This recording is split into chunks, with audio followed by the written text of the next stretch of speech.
নমস্কার বন্ধুরা, আমার চ্যানেলে আপনাদের সকলকে স্বাগত। আজকের ভিডিওতে আমি আলোচনা করব এশিয়া কাপ নিয়ে। ভারতের আপকামিং যে বড় টুর্নামেন্ট সেটা হলো এশিয়া কাপ।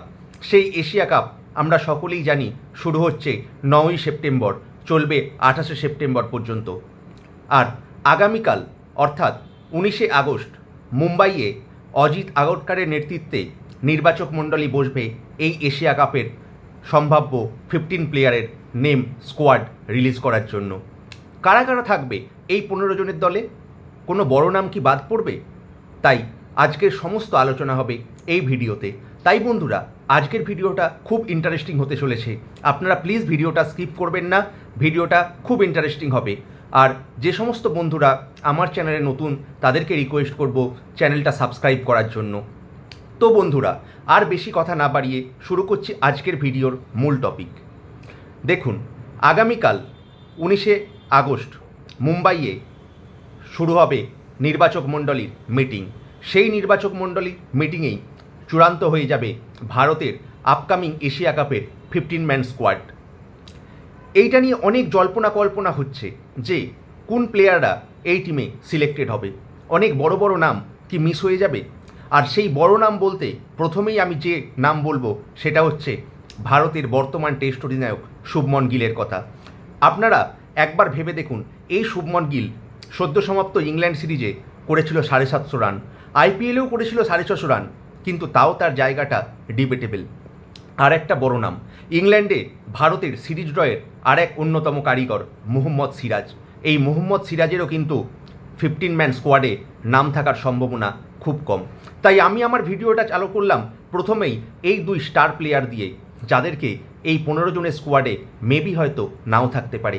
আগামীকাল আমরা জেনে যাব কোন 15 জন সিলেক্টেড হচ্ছে। তবে আমি আজকের ভিডিওতে বলতে চাই সম্ভাব্য কোন কোন প্লেয়াররা সিলেক্টেড হবে। দেখুন, প্রথমেই আসছি আমি ওপেনিং স্লটে। ওপেনিং স্লটে সোর্স থেকে যেরকম খবর আসছে তাতে নির্বাচক মণ্ডলীরা ট্রায়াল অ্যান্ড টেস্টেড ওপেনিং প্লেয়ারের ওপরই বেশি ফোকাস করছে।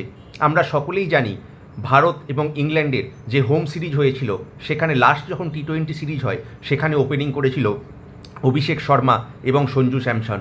ভারত চাইছে প্লেয়িং 11-এ এই দুই ওপেনারই যেন থাকে, কারণ অভিষেক শর্মা কতটা ভয়ঙ্কর হতে পারে সেটা আমরা আইপিএলে সানরাইজার্স হায়দ্রাবাদের হয়ে দেখেছি। যেটুকু সংক্ষিপ্ত কেরিয়ারে অভিষেক শর্মা খেলেছে ইন্ডিয়ার হয়ে, সেখানেও কিন্তু অভিষেক শর্মা দেখিয়েছে নিজের দিনে কিন্তু বিপক্ষকে একা হাতে উড়িয়ে দিতে পারে।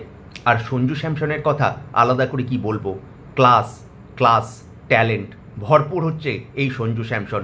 গৌতম গম্ভীর অত্যন্ত পছন্দ করে সঞ্জু স্যামসনকে, তাই গৌতম গম্ভীরের দিকেও নজর থাকবে যে কোন দুই প্লেয়ারকে সিলেক্ট করে। তবে এখনও পর্যন্ত যেরকম সোর্স থেকে খবর আসছে তাতে প্লেয়িং 11-এ দুইজন যে টপ ওপেনিং প্লেয়ার থাকবে তারা হলো অভিষেক শর্মা এবং সঞ্জু স্যামসন। এবার সবসময় আমাদের নজর থাকে একজন ব্যাকআপ ওপেনারের দিকে, আর এই ব্যাকআপ ওপেনারে থাকতে পারে শুভমন গিল। কিন্তু শুভমন গিলের থাকা না থাকা অনেকটা ডিপেন্ড করছে গৌতম গম্ভীরের ওপর, কারণ শুভমন গিলকে যে প্লেয়ারটা টাফ কম্পিটিশান দিতে পারে সেটা আর কেউ নয়, যশস্বী জয়সওয়াল।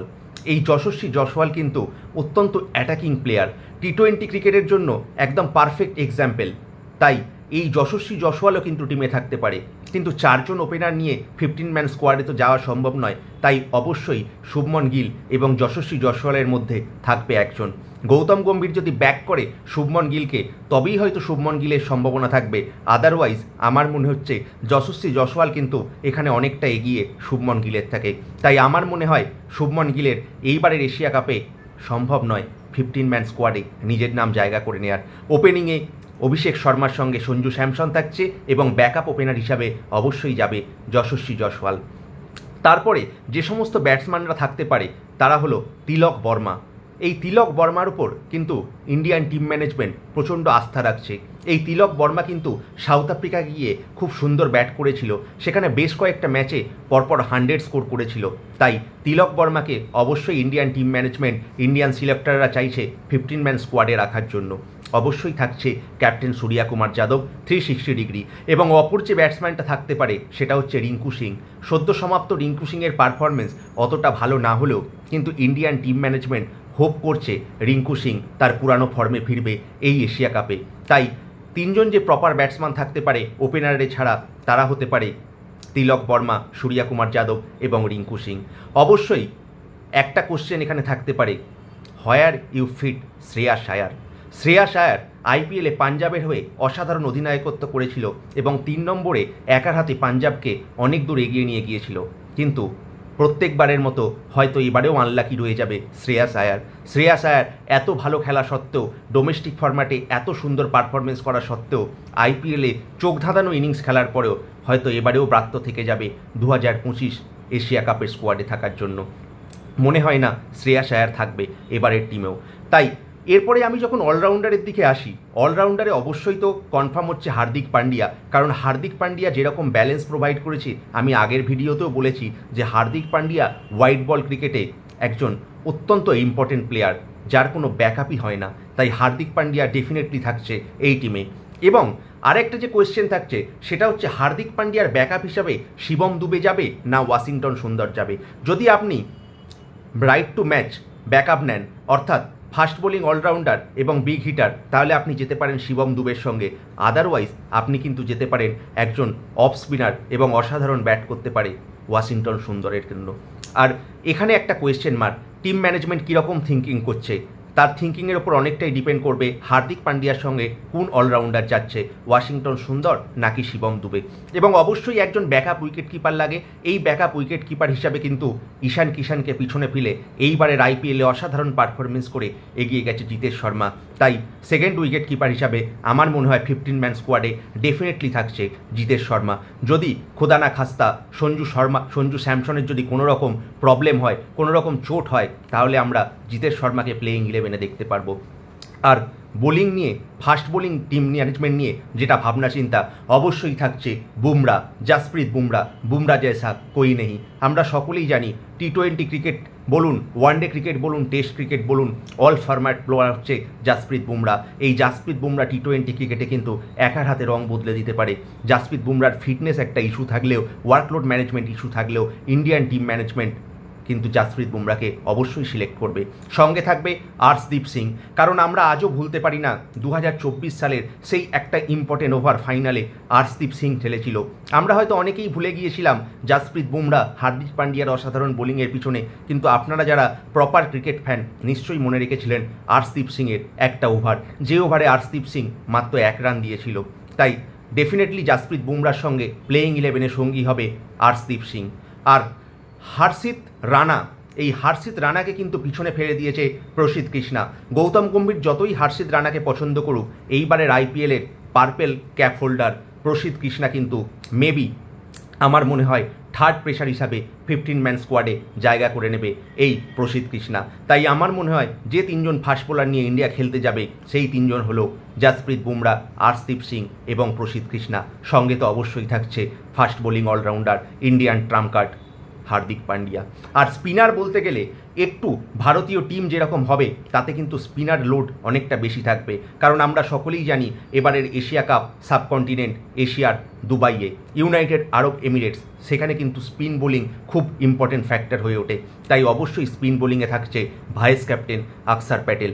যেহেতু জাদেজা নেই, তাই আকসার প্যাটেল অবশ্যই প্লেইং 11-এ থাকবেন।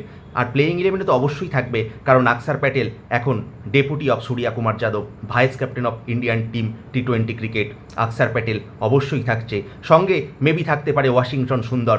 তবে যে সমস্ত প্লেয়ারগুলো কনফার্ম, আমার মনে হয় কুলদীপ যাদব অবশ্যই থাকবে, কারণ লেফট আর্ম চায়নামান এশীয় পিচে অত্যন্ত ভয়ঙ্কর হয়ে উঠতে পারে। কুলদীপ যাদব অবশ্যই থাকবে এবং বর্তমান প্রজন্মে টি20 ক্রিকেটে অবিস্মরণীয় পারফরমেন্স করছে বরুণ চক্রবর্তী।